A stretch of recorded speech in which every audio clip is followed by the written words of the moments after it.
I am the Tofu Golem. Please enjoy the video. You start by signing into your Google business profile with the account that manages the location.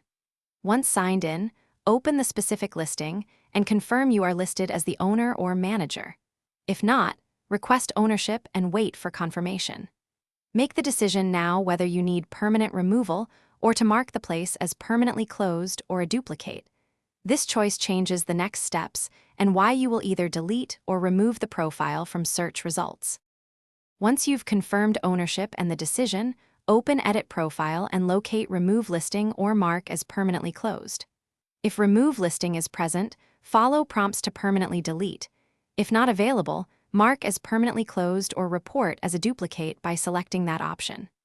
Make sure to note the listing ID and take screenshots of the steps and settings. These help if Google support needs evidence.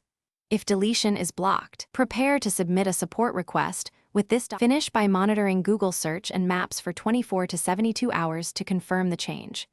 If the listing remains visible, open Google Business Profile Help and file a support request. Include the listing ID, timestamps, and your screenshots to speed up resolution. Make sure to also try Suggest an Edit on Maps to mark the place as closed or moved if support is slow. This crowdsourced correction often propagates faster. If problems persist, escalate with additional documentation and keep checking for updates. Thanks for watching. Consider subscribing if we helped you today.